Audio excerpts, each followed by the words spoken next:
Olá, pessoal, tudo bem com vocês? Na nossa aula de Ciência das Religiões dessa semana, nós vamos conhecer um pouco sobre a Umbanda.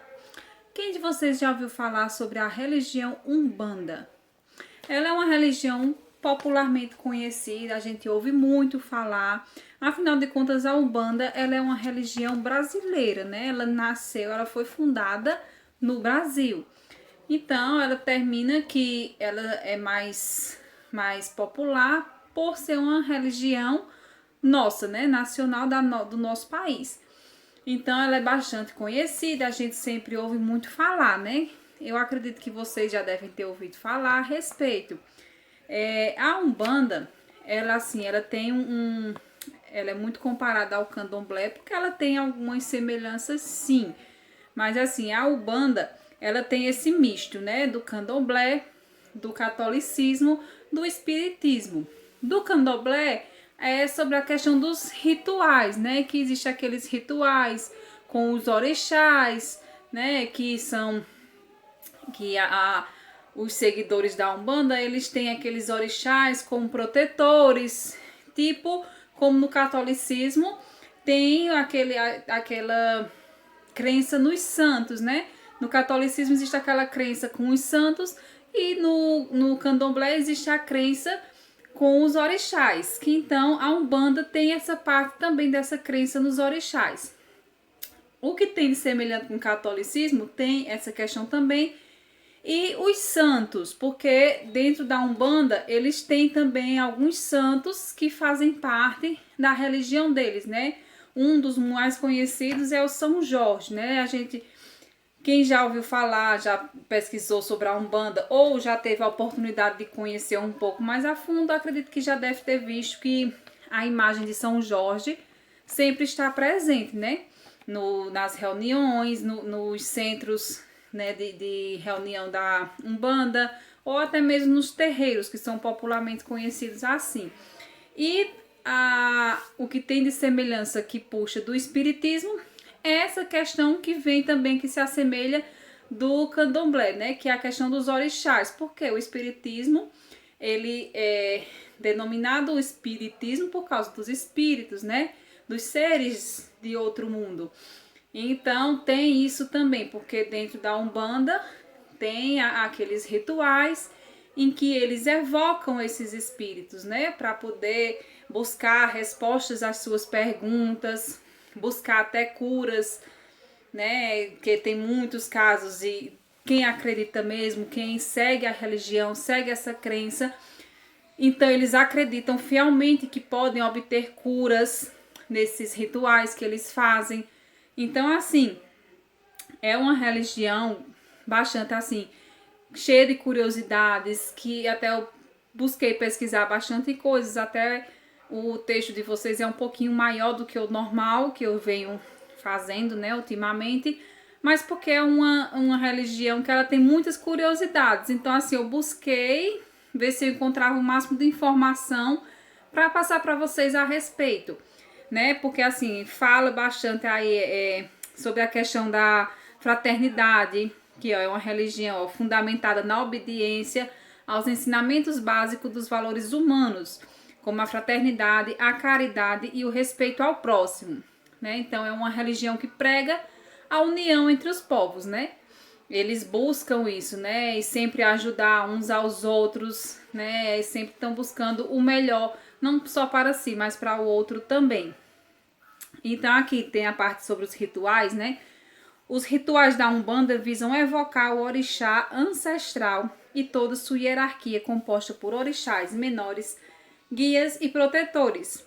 Os rituais não têm forma ou modo definido, de modo que variam de casa para casa, estão subordinados a decisões de cada pai de santo e cada entidade protetora do terreiro. Então, assim, o pai de santo, ele é tipo o chefe daquele terreiro, né? Daquele local que é denominado ali para sul, para ter as reuniões, né? Que é chamado aqui de tenda. Aqui, ó, onde fala aqui, já do outro lado da folha. O local onde se dá a celebração e o atendimento do público é geralmente uma casa, denominada por tenda, que contém um terreiro e um salão apropriado para as sessões. Então, assim, tem a tenda, né, que é tipo a casa, que é onde recebe as pessoas vão para conhecer, para tirar suas dúvidas, fazer suas celebrações, suas oferendas, tal. E o terreiro, que é um local separado, lógico, ali naquele mesmo local, mas assim, separado, existe o terreiro, que é onde acontece as manifestações, onde acontece os rituais. Então ali fica mais recluso, até porque não são todos os integrantes que participam desse momento no terreiro. Existem alguns que vão, alguns que não, uns por opções e outros por não estarem preparados ainda para vivenciar aquele momento.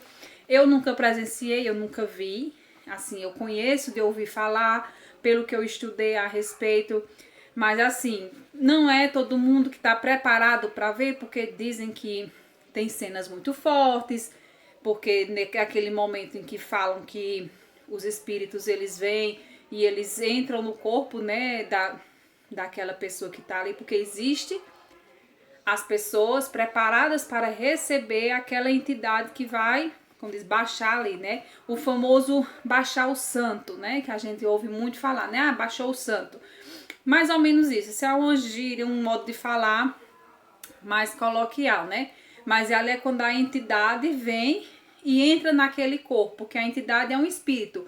Então o espírito ele não tem o poder de falar ou de agir ou de fazer alguma coisa. Então ele precisa daquele corpo físico para poder fazer alguma coisa, né? Ou falar ou tomar alguma atitude. Então existe esse momento.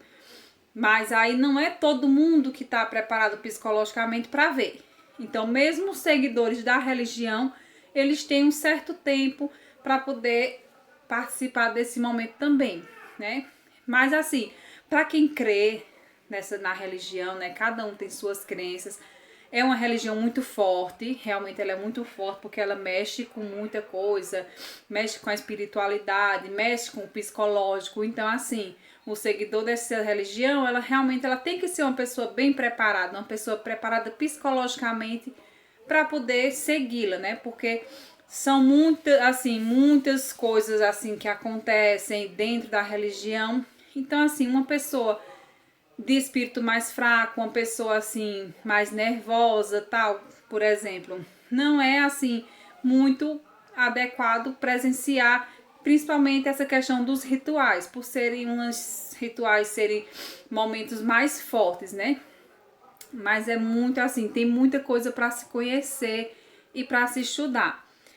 Que aí tem no texto de vocês, fala um pouco, fala dos caboclos, né? Os caboclos, espíritos indígenas, com 7 encruzilhadas, fala dos pretos velhos, os exus, que são orixás, pombagiras, que são, todos esses são aqueles que estão preparados para receber essas entidades, né? Caboclos, pretos velhos, exus, pombagiras e crianças, que aí fala também dessa questão das crianças, que é um pouco resumido, não consegui achar muito a respeito dessa questão das crianças, mas nas pesquisas de vocês, porque vocês têm uma atividade de 10 questões para vocês responderem, então possa ser que vocês não consigam encontrar todas as respostas dentro do texto.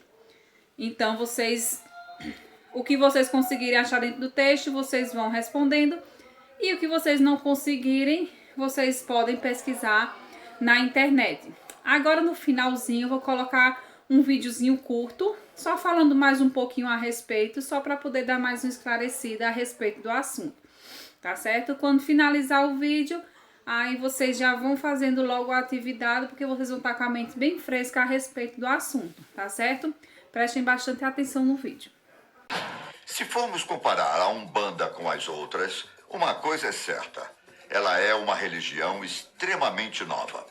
Com pouco mais de 100 anos de existência, a Umbanda é tipicamente brasileira e nasceu na virada do século XIX para o XX. Assim como outras religiões semelhantes, a Umbanda tem forte embasamento no kardecismo, que estuda os ensinamentos de Allan Kardec. Mas quem foi que criou essa religião?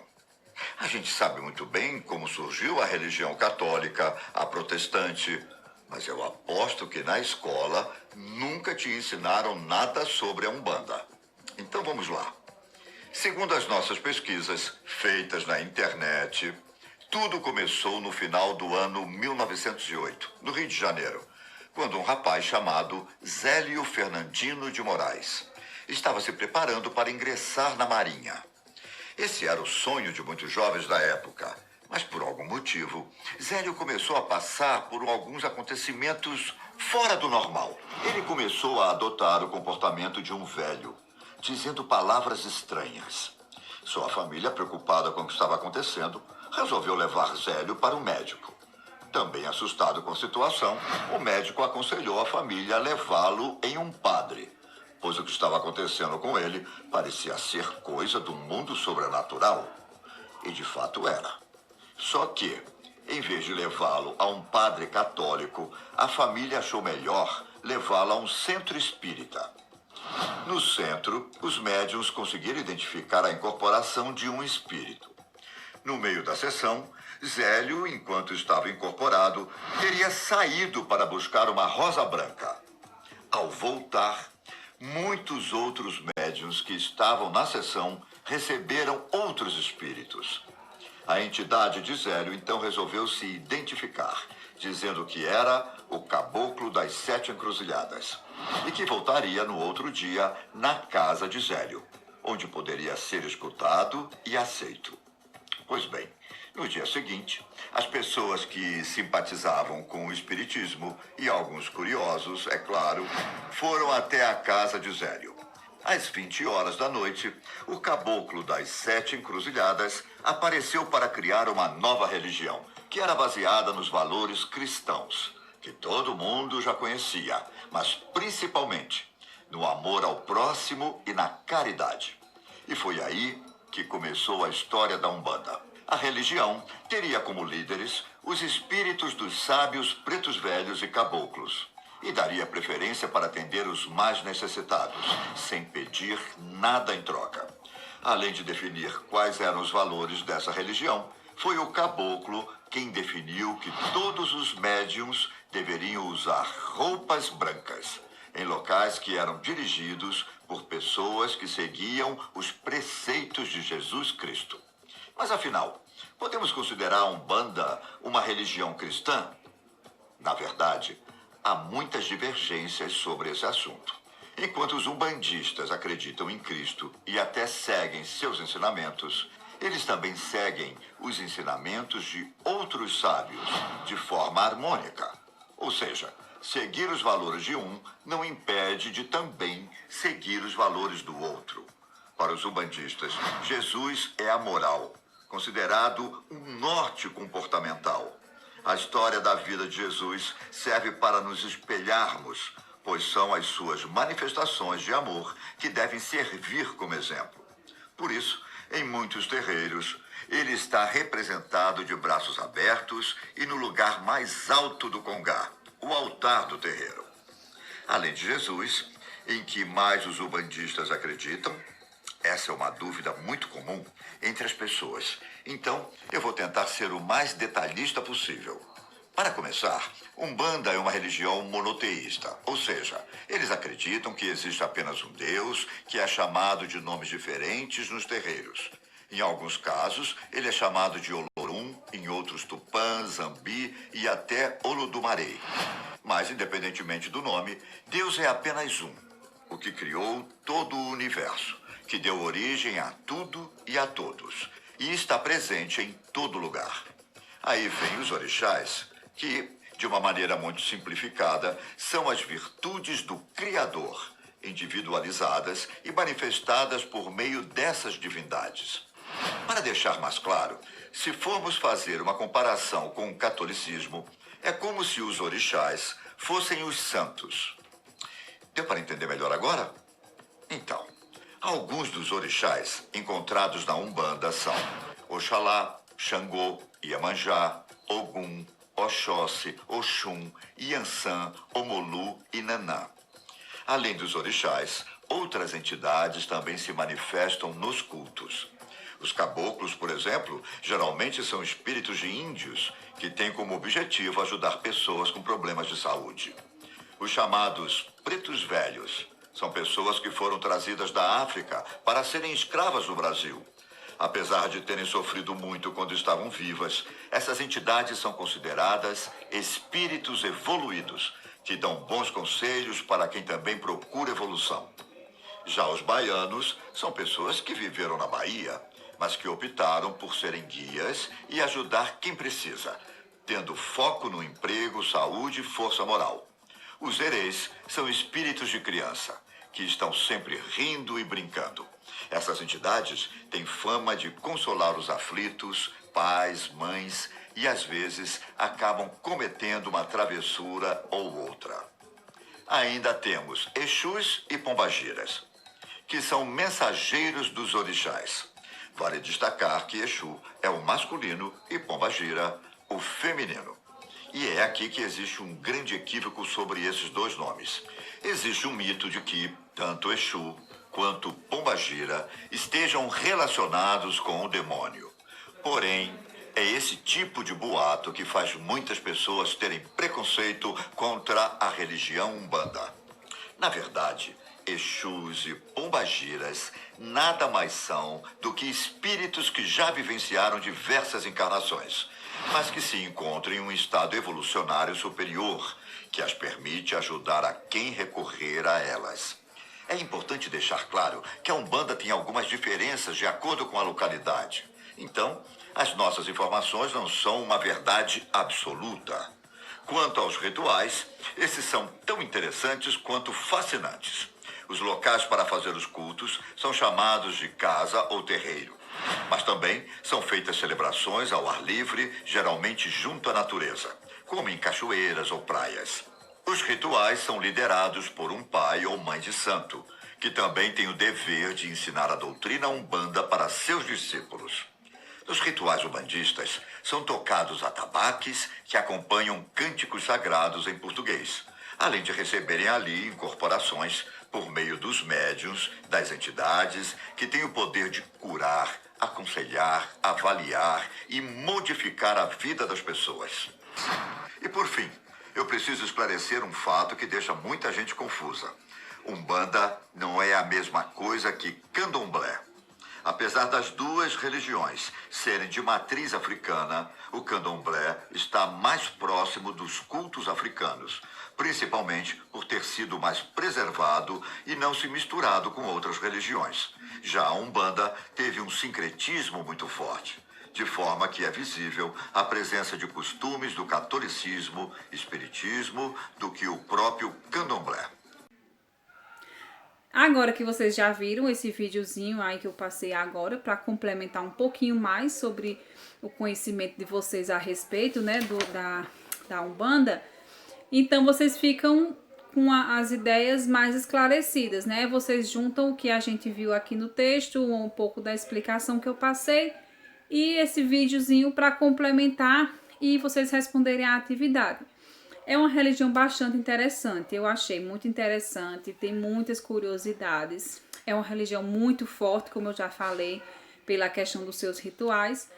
Mas é uma religião que vale a pena a gente conhecer, sim. A gente conhecer um pouco mais, até porque, por ser uma religião assim, que mexe com essa parte espiritual, ela traz consigo muitos mitos, muitas histórias, muitas coisas junto dela. Então, às vezes, a gente procurando saber mais um pouquinho, a gente vê que às vezes nem é tudo aquilo que se fala, não é verdade? Então, quanto mais a gente buscar conhecimento, melhor a gente fica mais esclarecido e a gente vai entender melhor a respeito, tá certo? Quando responderem a atividade, mandem para mim para dar uma olhadinha nas respostas de vocês, tá certo? Beijinho, fiquem com Deus e até a próxima aula.